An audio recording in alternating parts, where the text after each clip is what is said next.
So, Aaron, your third down sub package. Yes, sir. My own curiosity, what is it called? And two, what went into it and what led to its success? Well, I think part of it is, I think Coach alluded to it already. We were just trying to find, like, how can we get players on the field that maybe haven't played as much, and get just some speed on the field. So we were trying to take the culmination of a couple things, right? The package is called Dime. It's just called Dime. You know, we have a NASCAR package, we have a Dime package, you know, and we were just trying to find the most athletic, right, and the fastest, and guys who they may not play that many snaps on early downs, but you can find a role for them and they can embrace that role, right? So when they hear this sub package call, right, they know it's going to be called at some point in time in the game, and they're excited about their opportunity. And we just try to, you know, look at the roster as a whole and like who can we put out there who we know we can rely on, right? Who we know is tough, smart, and dependable, and is going to execute their job, right? And just give them opportunity, you know, especially as we progress, you know, throughout the course of the season. And so I do take full credit for putting Kaneno Luga on that unit. I take credit for him and Malachi, right? We all have votes as a D staff, and I take full credit. I pulled the coach coordinator's cap on those two cats, and I will say Coach J-Mo had the brilliant idea to end up putting them inside. For whatever reason, Coach J-Mo has great foresight, and he had a vision to put him inside, and we just tried to utilize his ability, and you know, we felt good about some matchups, and we just kind of progressed from there. Aaron, one of those guys that, you know, played a little bit more on Saturday is Gentle Hunt, and I'm curious how you were able to keep him engaged after him being one of the better players in the SWAC, and then him not being able to see the field early on in his career, his season here at Illinois. Yes, sir. And I know for every young man, right, when they have that kind of transition, that experience, right, it's a different level of ball,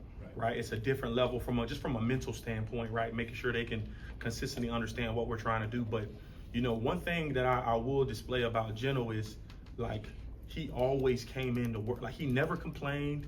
He always had a smile on his face, right? And as frustrating as it may have been for him, right? Because he's naturally a competitive kid and a competitive young man. Like he embraced the opportunity when his name was called, and we decided to create this package, you know. And so that's a testament to the work he's putting in, right? We know that it may not have happened for him as fast as he would have probably have liked and we would have liked, but I think ultimately, right, you try to find roles for players who you know can help you, right? Geno did some things throughout the course of the last couple of weeks, right, that was just like screaming, we have to find a way in some capacity to get this dude on the field, right? Whether that's giving somebody a break or blow, right? Whether it's a third down package, we have to find a way in some capacity to get this dude on the field. And Coach J-Mo, right, brilliantly as he always kind of puts it, right? He found like intricate ways, that being a third down package,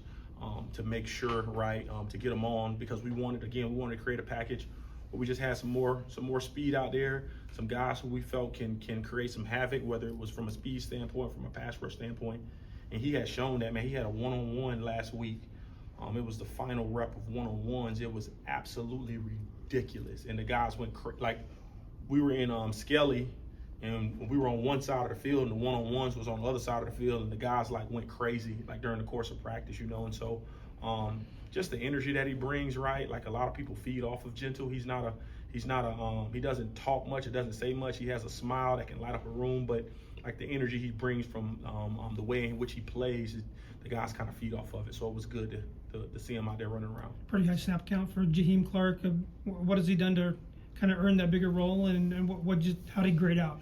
Yes, sir. So I mean, you guys had a chance to see it over the course of the last couple of weeks, right? Like he's just progressively gotten better and better, right? We did a really good job in just trying to, you know, as kind of the season went on, right, not really try to throw him into the fire early, but just kind of let him work his way throughout the season. And his role has steadily grown, right, with the dependability factor with him on special teams as well. And so it's just been really, really cool to kind of see his growth. But what went into that was just every day in practice, right? Every day in practice, he just displayed things and did things. And, you know, as coaches, I always tell our guys, right, give me confidence to put you in a game, right? Give me confidence that you know what you're doing. And Ja just, I mean,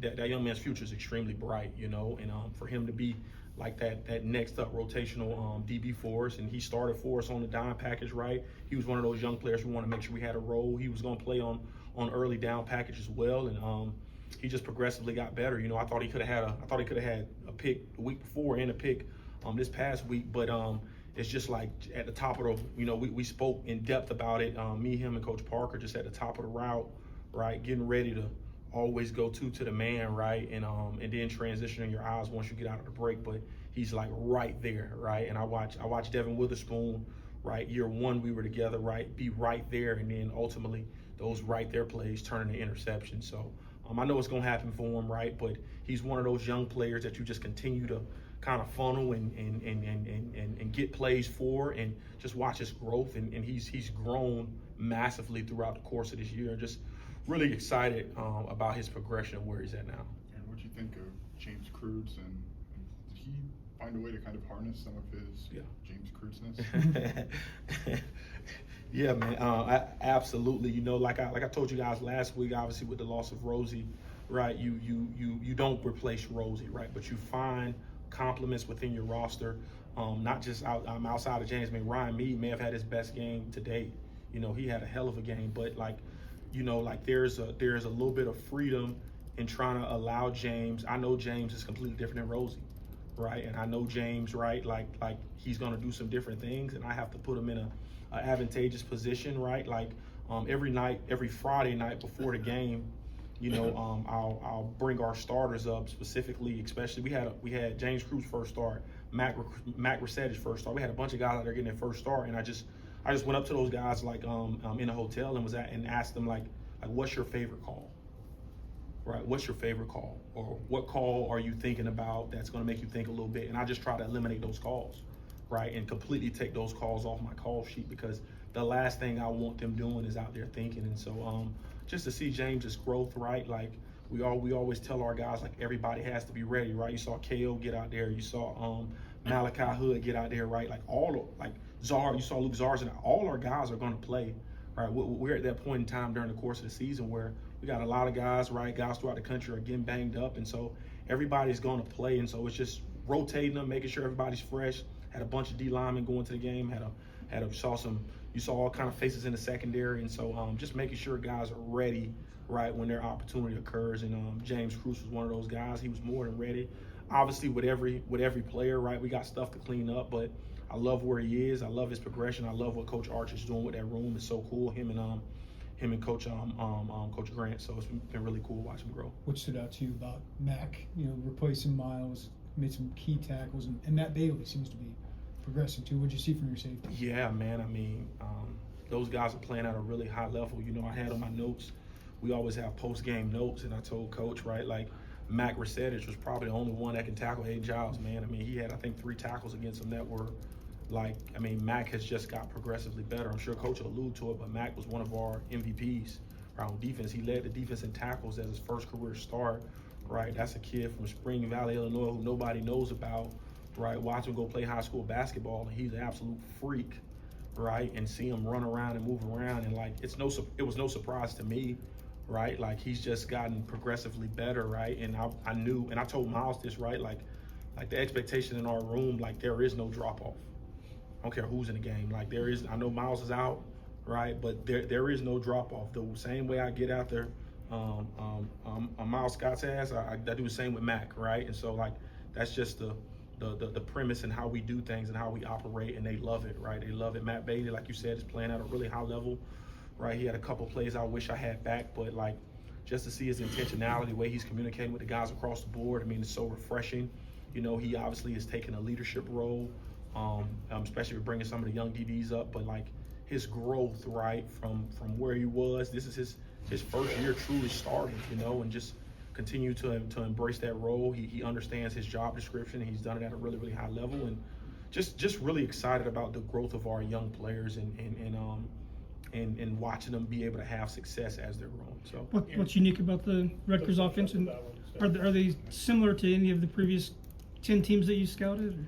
Yeah, I think what's similar about them, you know, we face some really, really good running backs. This Kyle Manung guy he's a different cat, man. He's really special, right? He's obviously going to be a challenge for what they asked that young man to do. The quarterback obviously he was at Minnesota, and obviously is at Rutgers now. He does a phenomenal job in their offense. He doesn't make any mistakes, right? He's very, very efficient in the throw game. But you know, like I'm watching him on tape, and I can't help but see Kyle Manungai back there with number 5, and the first thing that popped in my mind, being from South Florida, and Immokalee, is Edgerrin James. I see that number 5 back there, right? He runs with a forward lean a little bit, right? He has great contact balance, right? He's a one-cut guy. He can make anybody miss, and the power and the speed and how nimble he is on his feet, right? Like, that cat is a problem, right? And I can see why they've been running him like they've been running him, just because of, like, he makes their offense that much better when he's running at that clip, you know. And so it's obviously a tall task, right? They do some really good things from an offensive standpoint, right? Especially when they're able to feed him, and they got some gigantic receivers on the outside who can run a little bit, right? Like that's obviously Jersey through and through, right? Got a lot of respect for Coach Shiano and how he runs his program. Obviously, I used to work at Rutgers, so I know exactly what kind of kids are in that building, right? Some tough, hard-nosed kids, very similar to this place, and so we are really excited about the opportunity and really looking forward to getting up there and playing them. Thank you, guys. Appreciate you guys.